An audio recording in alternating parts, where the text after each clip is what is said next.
नमस्कार दोस्तों, मैं आदित्य ओझा स्वागत करता हूं आपका अपने YouTube channel aspirants for judicial and law exams में। अपने पिछले लेक्चर में मैंने implied conditions under Sale of Goods Act 1930 पे चर्चा की थी। आज के इस लेक्चर में मैं implied warranties under Sale of Goods Act पर चर्चा करूँगा।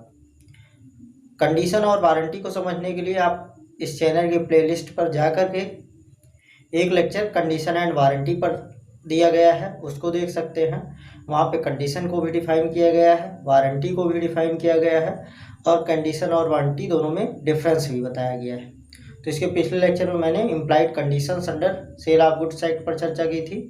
आज के इस लेक्चर में मैं implied warranties under Sale of Goods Act पर चर्चा करूँगा।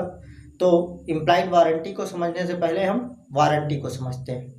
वारंटी को डिफाइन किया गया है सेल ऑफ गुड्स एक्ट के सेक्शन 12 के क्लास 3 में। यहाँ पे आपको दिख रहा होगा जो सेक्शन 12 के क्लास 3 में डेफिनेशन दी गई हुई है वारंटी की, उसको मैंने यहाँ पे नोट डाउन कर दिया है। ये कहता है a warranty is a stipulation collateral to the main purpose of the contract the breach of which gives rise to a claim for damages but not to a right to reject the goods and treat the contract as repudiated। अगर हम हिंदी में इसको कहें तो warranty एक ऐसा निर्बंधन है जो संविदा के मुख्य उद्देश्य का समपार्श्विक होता है और जिसकी ब्रीच होने पर क्षतिपूर्ति पाने का अधिकार उदय होता है, लेकिन जिसकी ब्रीच पर गुड्स को रिजेक्ट करने का राइट्स नहीं राइज होता है, मतलब उस माल को नकारने का अधिकार नहीं उत्पन्न होता है और ना ही संविदा को विखंडित करने का अधिकार उत्पन्न होता है। अर्थात वारंटी एक ऐसा स्टिपुलेशन या निर्बंधन है। स्टिपुलेशन से तात्पर्य किसी ऐसी गुड्स के बारे में कोई ऐसा स्पेसिफिकेशन जो कि कॉन्ट्रैक्ट के अंतर्गत पार्टीज ने कही हुई। ये एक्सप्रेस वे में भी हो सकता है, इम्प्लाइड वे में भी हो सकता है। तो वारंटी एक ऐसी स्टिपुलेशन होती है जो कॉन्ट्रैक्ट के मेन पर्पस का कोलैटरल होता है। कोलैटरल से तात्पर्य है सबऑर्डिनेट या सर्विंग टू सपोर्ट, मतलब ये ऐसा स्टिपुलेशन है जो कॉन्ट्रैक्ट के मेन पर्पस का सबऑर्डिनेट है या उसको सपोर्ट करता है। और वारंटी की बीच पर क्या होता है, डैमेजेस क्लेम करने का राइट राइज होता है, लेकिन गुड्स को रिजेक्ट करने का या कॉन्ट्रैक्ट को रिप्यूडिएट करने का अर्थात माल को नकारने का या संविदा को विखंडित करने का अधिकार उत्पन्न नहीं होता है। नेक्स्ट हम चर्चा करते हैं अब इम्प्लाइड वारंटी क्या होती है। तो वारंटी किसी contract of sale of goods में दो तरीके से हो सकती है, एक्सप्रेस और इम्प्लाइड। एक वारंटी एक्सप्रेस फॉर्म में तब होती है जब संविदा के पक्षकारों ने कॉन्ट्रैक्ट के अंतर्गत ही उसको स्पेसिफाई कर दिया है। When the parties has specified some warranties it is called as an express warranty. And implied warranty is a warranty which is imposed by the law और बाय द कस्टम और usage of trade. मतलब implied warranty या विवक्षित warranty वह warranty है जो कि bye operation of law है, जो कि इम्पोज्ड बाय लॉ है, मतलब विधि द्वारा आरोपित की गई है, या कस्टम और यूसेज ऑफ ट्रेड, मतलब व्यापार की प्रथा या रूढ़ि के द्वारा जो आरोपित की गई है वो इम्प्लाइड वारंटी होती है या विवक्षित वारंटी होती है। मतलब इस वारंटी का उल्लेख पक्षकारों द्वारा कॉन्ट्रैक्ट में नहीं किया गया होता है, लेकिन ये वारंटी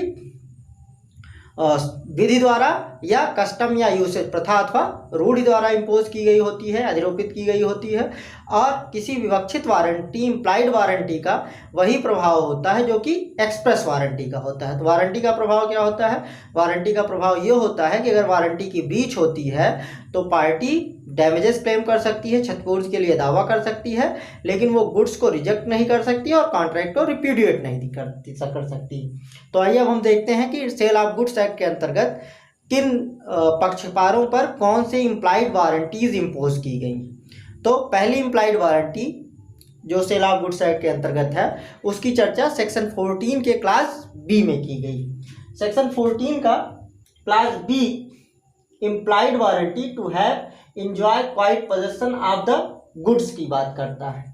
सेक्शन 14 का क्लास बी ये कहता है कि जब तक कि संविदा की परिस्थितियों से अन्यथा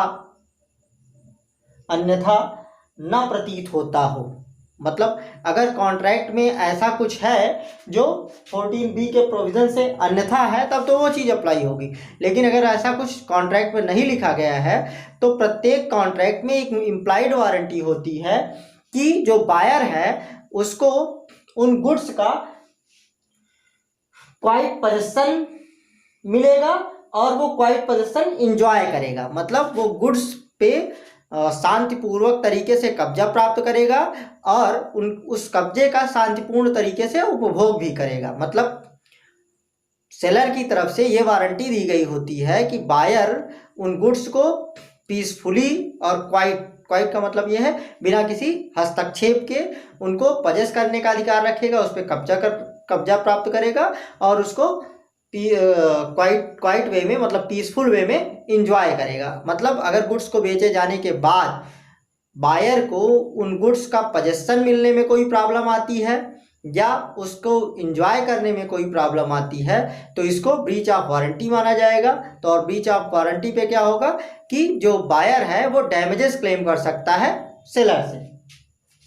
इस पे केस है मैसन वर्सेस बर्मिंघम का केस। इस केस में हुआ ये कि एक महिला ने एक सेकंड हैंड टाइपराइटर खरीदा। उस टाइपराइटर को उसने रिपेयर भी कराया और कुछ दिनों तक उसको यूज किया, लेकिन वो टाइपराइटर जो था वो जो सेलर था उसने उसको गलत तरीके से ऑब्टेन किया था। वो टाइपराइटर चोरी का था और ये बात उस सेलर ने बायर को नहीं बताई। कुछ दिनों बाद क्या हुआ कि उस टाइपराइटर का जो ट्रू ओनर था उसने ये टाइपराइटर इस बायर से ले लिया, क्योंकि ये थेफ्ट द्वारा ऑब्टेन किया गया था। तो इस महिला को वो टाइपराइटर ट्रू ओनर को लौटा देना पड़ा। अब उस महिला ने जो वो टाइपराइटर की प्राइस दी थी और उस टाइपराइटर को बनवाने में जो उसके खर्चे आए थे उसकी सेलर से मांग की और कोर्ट ने ये माना कि टाइपराइटर का वो पीसफुली क्वाइट पोजेशन और इंजॉय नहीं कर पाई, इसलिए ये वारंटी की ब्रीच थी और सेलर को उस महिला को टाइपराइटर की कीमत और जो उसने उसको बनवाने में खर्च किया था उसको देने के लिए उत्तरदायी ठहराया गया। दूसरी इम्प्लाइड वारंटी जो सेल ऑफ गुड्स एक्ट के अंतर्गत है उसका उल्लेख किया गया है सेक्शन 14 के क्लास सी में। ये कहता है सेक्शन 14 का क्लास सी ये कहता है कि प्रत्येक कॉन्ट्रैक्ट में जब तक कि उस कॉन्ट्रैक्ट से अन्यथा अभिप्रेत न होता हो, उस कॉन्ट्रैक्ट की परिस्थितियां अन्यथा न बताती हो, तब तक प्रत्येक संविदा में गुड्स के सेल की प्रत्येक संविदा में ये इम्प्लाइड वारंटी होती है कि the goods are free from any charge or encumbrance in favour of any third party. मतलब उन गुड्स पर किसी थर्ड पार्टी के फेवर में कोई चार्ज या कोई इनकम्बरेंस नहीं है। मतलब उन गुड्स पर किसी अन्य व्यक्ति के फेवर में किसी अन्य व्यक्ति के फायदे के लिए कोई चार्ज नहीं आरोपित किया गया है या कोई इनकम्बरेंस नहीं आरोपित किया गया है। मतलब ये है कि उन गुड्स में किसी अन्य व्यक्ति को कोई अधिकार नहीं दिया गया है, वो प्रत्येक तरह के भार से मुक्त है। Not declared or known to the buyer before or at the time when the contract is made। जो कि जबकि कॉन्ट्रैक्ट बनता है तब वो डिक्लेयर नहीं किए गए हैं या बायर को पता नहीं। अर्थात अगर किसी गुड्स पर कोई चार्ज है, किसी व्यक्ति के फेवर में कोई चार्ज इंपोज किया गया है, मतलब उन गुड्स में किसी व्यक्ति के फेवर में किसी व्यक्ति के फेवर में कोई हित क्रिएट किया गया है या उस प्रॉपर्टी पर कोई भार आरोपित किया गया है, तो ये सेलर की जिम्मेदारी बनती है कि वो जिस समय कॉन्ट्रैक्ट किया जा रहा है उस समय उसकी घोषणा कर दे, या बायर को पहले से ही पता है तो कोई बात नहीं। तो अगर बायर को पहले से पता है तो, और अगर पता नहीं है तो ये सेलर का ड्यूटी बनती है कि वो बायर को बता दे कि इस प्रॉपर्टी पर किसी व्यक्ति के फेवर में चार्ज इंपोज किया गया। अगर वो ऐसा नहीं बताता है तो इसको वारंटी की ब्रीच मानी जाएगी और सेलर डैमेजेस पे करने के लिए लायबल होगा। तीसरी इंप्लाइड वारंटी सेक्शन 16 का क्लास 3 बताता है, ये कहता है an employed warranty as to quality or fitness for a particular purpose may be annexed by the usage of trade. ये कहता है कि व्यापार की प्रथा द्वारा किसी माल की गुणवत्ता या उसके किसी विशिष्ट प्रयोजन के लिए उपयुक्तता के संबंध में विवक्षित शर्त आरोपित की जा विवक्षित वारंटी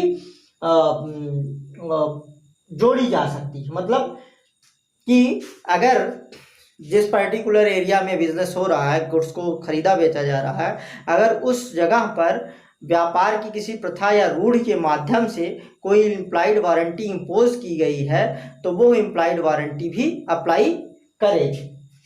आगे सेक्शन 16 का क्लास 4 ये कहता है an express warranty does not negative a warranty implied by this act means Sale of Goods Act 1930 unless inconsistent therewith. मतलब अगर कोई एक्सप्रेस वारंटी है तो वो एक्सप्रेस वारंटी किसी इम्प्लाइड वारंटी को तब तक निगेटिव नहीं करती है, तब तक नकारती नहीं है जब तक कि वो एक्सप्रेस वारंटी इम्प्लाइड वारंटी से इनकंसिस्टेंट ना हो। मतलब किसी अगर कॉन्ट्रैक्ट ऑफ सेल के अंतर्गत कुछ एक्सप्रेस वारंटीज इंपोज की गई हैं तो इनका मतलब ये नहीं है कि केवल वही एक्सप्रेस वारंटीज ही अप्लाई होंगी, इम्प्लाइड वारंटी नहीं अप्लाई होगी। दोनों एग्जिस्ट करेंगी। जो एक्सप्रेस वारंटी इंपोज की गई है बाय कॉन्ट्रैक्ट वो कॉन्ट्रैक्ट के कारण एग्जिस्ट करेगी, और जो इम्प्लाइड वारंटी इस एक्ट द्वारा इंपोज की गई वो इस एक्ट द्वारा इंपोज किए जाने के कारण एग्जिस्ट करेगी। लेकिन अगर एक्सप्रेस वारंटी में और एक्सप्रेस वारंटी इस इम्प्लाइड वारंटी से इनकंसिस्टेंट है